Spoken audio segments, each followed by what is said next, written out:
Bueno, primero que todo y que nada, bienvenido, bienvenida acá al espacio.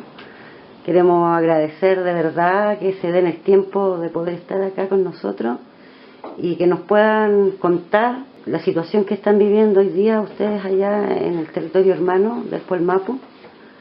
Así que les dejo la palabra. Marimari Compulamien, Marimari Pulonco, Pumachi, Marimari Puhuerquén, Tamun Mapumo, Marimari Puñén, Tamun Mapumo, Inche Sorayón Mecoño Piñén, Puel Zomo, Puel Mapu Zomo, Tain Los Pulos Resistencia Cusamen, Facundo Yonehuara Pinguei Tain Lonco, Lonco Huaychafefei, preso político mapuche desde hace más de 150 días, secuestrado en la unidad 14 de la ciudad de Esquel. Curamapu Tañigui Tain Mapu, Cuyamen Pitawinca, Pulov Resistencia Cusamen, Rume Mañunca Tami Elcun, Rume Mañunca Tami Kume Akuyu, Ta Incheca Niwanui. Bueno, mi nombre es Soraya, pertenezco a Pulov Resistencia Cusamen, soy vocera de la comunidad. Pulov es un conjunto de comunidades mapuche que el 13 de marzo del 2015 recuperó territorio al empresario Luciano Benetton. Desde ese mismo día a la fecha hemos sufrido todo tipo de situaciones de represión, de humillación, de intentos de desalojo, de cárcel, de judicialización, incluso hasta de abuso, porque en una de las situaciones de cárcel se llevaron a un menor de edad. En ese momento un lamien tenía 17 años y fue llevado a la comisaría primera, en donde también fue abusado. Sufrimos situaciones de violencia extrema, en donde las mujeres han sido muy golpeadas, niños que también han visto esas situaciones, niñas que también han sido presentadas, donde siempre se nos destruyen nuestras rucas, nuestras viviendas. Es un poquito para poner el contexto del costo que implica recuperar territorio a un magnate, ¿no? A un empresario del tenor como es Luciano Benetton. Luciano Benetton es prácticamente el dueño de la Patagonia, tiene más de 1 millón de hectáreas en la Patagonia. En su momento, cuando fue la conquista del desierto, hubo un intercambio con el Estado argentino, en donde la colonia británica entregó armas y el Estado argentino le entregó territorio en comodato a los ingleses.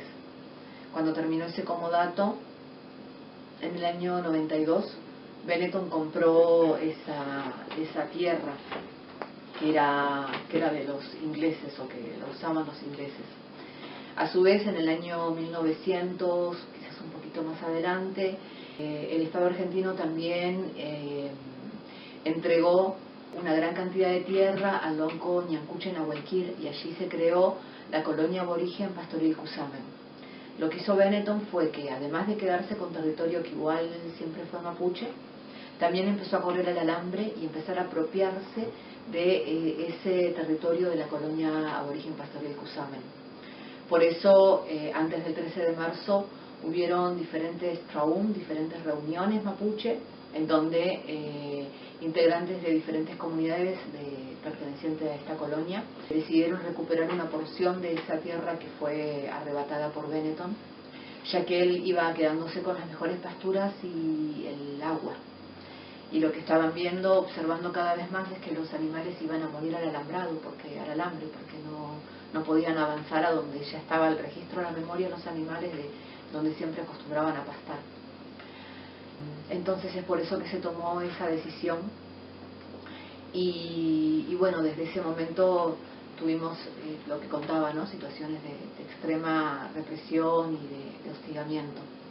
También quiero contarles que enfrente al casco de la estancia antiguamente había una estación de servicio donde los autos podían cargar combustible. Entonces ahí entendimos, o por lo menos empezamos a conocer esto de lo que es la represión legal y la represión ilegal. La gente de Benetton, sus policías, más de una vez han entrado ilegalmente al territorio, a los tiros. Muchas veces sencillamente pasan por la ruta, bajan la ventanilla y muestran el arma.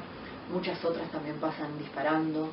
Y después está la represión legal, en donde hay alguna autorización de alguna parte de algún juez, en donde, bueno, el 27 de mayo del año pasado entraron a buscar al lonco Facundo Yonesguala. Esto se dio porque ya en Puelmapu se sabía que andaba nuestro lonco por la zona. Él es un lonco con puillo de lonco, con espíritu de lonco, no es que ha sido elegido a dedo, bueno, vos el lonco, vos es cualquier rol, sino realmente es una autoridad espiritual. Y él también andaba recorriendo las comunidades de la zona. Entonces la policía de un pueblo que se llama Hualjaina apresó a un lamien que ese día cumplía 18 años, por lo tanto ya era mayor de edad.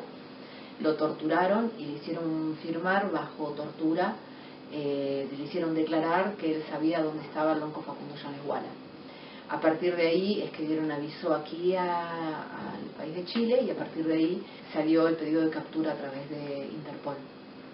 Fue por eso que lo fueron a buscar a Pueblos de Resistencia Cusamen. De todos modos, un mes antes habían estado personal de servicios de investigación, estado espiando nuestro territorio, y con cierta tecnología que se llama snipers, pudieron filmar y dar cuenta de que el lonco sí efectivamente estaba ahí en Pueblos de Resistencia Cusamen. Entonces entraron el 27 de mayo, se lo llevaron detenido a él junto con 7 personas más, 7 hermanos mapuche más, y la intención también era desalojar el territorio. Las mujeres hicimos mucho esfuerzo, las que estaban adentro del territorio como las que habíamos quedado del otro lado del alambre, y las que estábamos del otro lado del alambre entramos al territorio y nos agarramos entre todas, y de esa forma impedimos que se desaloje. Solo se llevaron a una mujer detenida. El lonco estuvo preso desde el 27 de mayo hasta el 1 de septiembre. El 31 de agosto del año pasado se llevó adelante el juicio de extradición, en donde el único testigo, cuando lo citan a declarar en ese juicio, en esa audiencia que es pública, se atrevió a contar la verdad, se atrevió a contar cómo es que él había declarado esa situación. Entonces el juez federal Guido Otranto decidió en ese momento anular ese juicio y darle la libertad al lonco, e impedir la extradición por todos los vicios, por todas las ilegalidades que se habían llevado adelante para dar con el paradero del lonco Facundo Yonesguala. Desde ese momento él pudo transitar tranquilamente por el Mapu, dio charlas en universidades, participó de ceremonias, podía ir a cualquier pueblo, a cualquier comunidad que no era detenido, hasta que el 27 de junio de este año se reunieron el presidente de Argentina junto con la presidenta de aquí de Chile, junto con Lorena Frías, que es de la Subsecretaría de Derechos Humanos, y su par argentino, que es Claudio Bruj, y 2 horas después detienen al lonco en un puesto caminero. Desde ese momento, al día de la fecha, está detenido. Según la ley de extradición, una persona detenida puede estar 30 días detenido. Después resulta que hay un convenio que se llama el Convenio de Montevideo, que le dan 30 días más. Y sin embargo ya han pasado más de 150 días y él está allí sin fecha de juicio. También según la ley de extradición, el juez que debería volver a retomar ese juicio es el juez natural, que en este caso es el juez Guido Otranto. Sin embargo, él se declaró incompetente, y el juez que mandó su detención se llama Gustavo Villanueva, que siempre ha tenido como muchas manifestaciones bien racistas contra el pueblo mapuche, a quien se le presentaron todas las pruebas para este nuevo juicio de extradición, y él rechazó el 90% de las pruebas para llevar adelante este juicio. Actualmente esa es la situación que se está viviendo, entre otras mucho más graves, y que está padeciendo el pueblo mapuche, en este caso bien puntualmente la comunidad Pulov, que son esto, ¿no?, el conjunto de comunidades, pero que también claramente se está evidenciando tanto en Argentina como en Chile una grave persecución política, criminalización y judicialización en contra de nuestro pueblo. El 31 de julio se hizo una marcha en la ciudad de Bariloche exigiendo la libertad del lonco cuando se había cumplido un mes. Allí quedaron 9 personas detenidas, que también fueron torturadas. Una también perdió 2 de sus dientes por el golpe que le dieron cuando la tiraron para presentarle sus manos. Y en el campo, afuera de la ruta, en la ruta 40, los Lamien que estaban en ese momento en Pulov hicieron un corte de ruta. En ese corte de ruta participó el Buenú y el amigo anarquista Santiago Maldonado. Y el 1 de agosto, si bien ya no había corte de ruta porque ese corte había sido desalojado por el juez Guido Tranto, la gendarmería entró sin ningún tipo de orden a los tiros. Nuestros Lamien se resguardaron, corrieron hacia donde pudieron, algunos lograron cruzar el río, otros lograron subirse a los caballos y correr a caballo. Y el Buenui, allí nosotros a la gente no mapuche solo les permitimos estar en la guardia, donde recibimos al mapuche y al no mapuche, pero el no mapuche no accede más que a ese lugar. En ese momento Santiago corrió también hacia el río y fue apresado por la gendarmería, y desde ese momento no se vio más. Luego se denunció a la gendarmería por esta situación, incluso en el primer momento, nomás que se supo esto, la misma tardecita noche se lo fue a buscar por los escuadrones de gendarmería, y siempre negaron la presencia de Santiago en esos lugares. Se llevaron adelante 4 rastrillajes muy minuciosos, tanto en el territorio como en el río, y sin embargo en el último rastrillaje, así de la nada, apareció el cuerpo de Santiago flotando en el río, unos 100 metros río arriba de donde se lo habían llevado. Tanto nosotros como los buzos y prefectura, que son los que participaron en ese rastrillaje en el agua, dimos cuenta de que el lugar en donde se encontró, hacía 2 semanas atrás el río había estado bajo, de hecho subió en esas 2 semanas. Por lo tanto, si siempre hubiera estado ahí, en los rastrillajes minuciosos que se habían llevado adelante, lo tendrían que haber visto.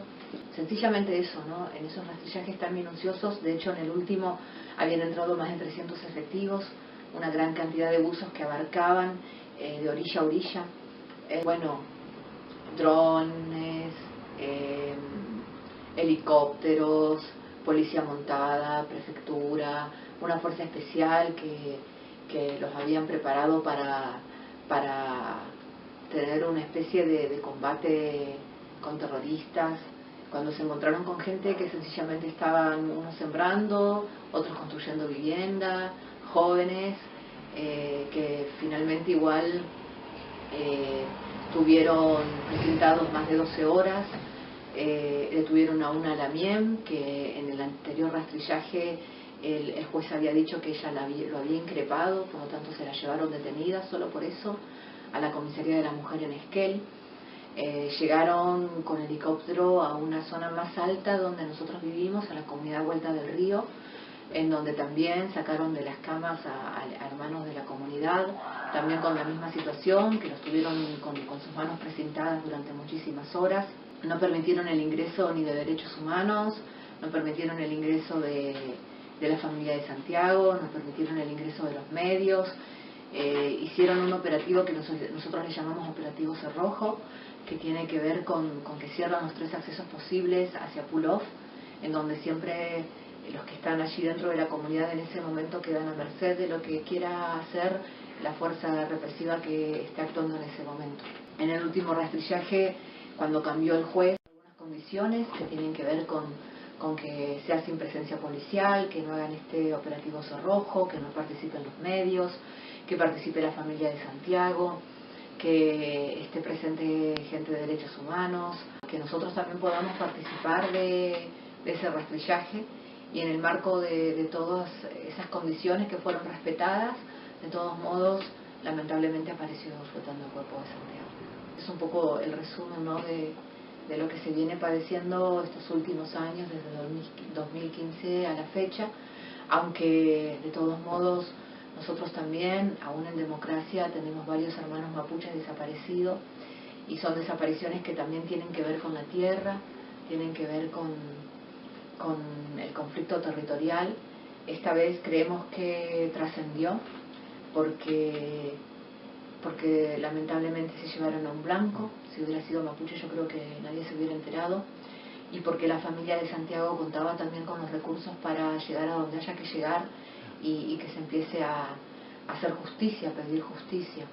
Hay muchísimas organizaciones que están acompañando esta lucha, sobre todo de la familia de Santiago, pero claramente Pulof Resistencia Cusamen, como todas las comunidades mapuche, quedamos en un desamparo total, en donde incluso, lamentablemente hay que decirlo, hay hasta muchas organizaciones sociales que intentan descontextualizar el lugar en donde fue llevado Santiago. Entonces, ese modo de decir el tatuador, el artesano y no el anarquista, que fue desaparecido en el sur, en la cordillera, es un modo también de no asumir la responsabilidad que tiene el Estado con respecto a la desaparición forzada de una persona. Así que estamos viendo que tanto allá como acá la situación con el pueblo mapuche es muy grave. También hay un terrorismo mediático que se ocupa de instalar en la sociedad una imagen del mapuche terrorista, del mapuche separatista, del mapuche violento, peligroso, cuando en realidad, por supuesto, ¿no?, que no quieren hacer eco, no quieren asumir que en realidad todos los gobiernos, lamentablemente, están respondiendo a los intereses de empresarios extranjeros, que si se hila un poco más fino, tanto aquí como allá, todos los casos de hermanos mapuches judicializados es porque seguramente tienen algún reclamo legítimo sobre el avance de estos emprendimientos en los territorios, que atraviesan los territorios, por lo cual corremos serio peligro de proyección como vida, de proyección de nuestra cultura. Lamentablemente nuestros hermanos se comen años de cárcel. Después, cuando les hacen un juicio, dan cuenta de que esos montajes caen, que no hay pruebas, y los liberan. Pero mientras tanto todo ese año se perdió y seguramente esas empresas pudieron avanzar. Entonces, realmente ya no sabemos a quién apelar, cómo visibilizar esta situación, cuántos hermanos mapuches más tienen que ser criminalizados, muertos, cuántos niños mapuches más tienen que también sufrir la represión, incluso la muerte por parte del Estado, para que se detenga esta humillación constante, para que se detenga este hostigamiento constante que estamos sufriendo. Nosotros sabemos que de traer a nuestro lonco aquí, que si es extraditado aquí, también va a sufrir mucha tortura, mucho destrato. De hecho, él cuando estuvo preso aquí en Valdivia, se tuvo que recurrir a la Cruz Roja Internacional solamente para que él pueda acceder al Nahuén, a la medicina mapuche. También tenemos el caso de los Lamien, que tuvieron que hacer más de 150 días de huelga de hambre solo para pedir una fecha de juicio, ni siquiera para que le dieran la libertad. Entonces ya ni siquiera tienen en cuenta esas consecuencias graves que se plantea a partir de esta situación que el Estado no quiere asumir esta responsabilidad, ¿no? Se están comportando con muchísima impunidad y evidentemente no tienen respeto por la vida, por la tierra, no tienen respeto por la sociedad, aunque no sea mapuche, porque también lamentablemente a desviar investigación, a generar esto que planteaba, ¿no?, a instalar la imagen del peligro ante nosotros. Hoy lo pudimos comprobar también cuando ingresando aquí al país. Yo veía que todas las personas iban, mostraban su documento, les daban un papel y salían. No estaban ni 2 minutos haciendo ese trámite. A mí me tuvieron más de 10 minutos, me sacaron foto, hablaron por teléfono, volvieron de hablar por teléfono un rato, me hicieron un montón de preguntas, a qué venía, a qué me dedicaba, dónde me iba a alojar, si era soltera o casada, bueno, un montón de preguntas que nada tiene que ver con la situación de dejarme entrar al país. Pero bueno, también ahí de entrada pudimos observar con Pablo aquí que hay persecución política y que muchos hermanos también de Puelmapu, de Argentina, aún sin tener una causa judicial, no les permiten el ingreso a este territorio. Y vaya a saber si yo voy a poder volver a entrar en una próxima visita.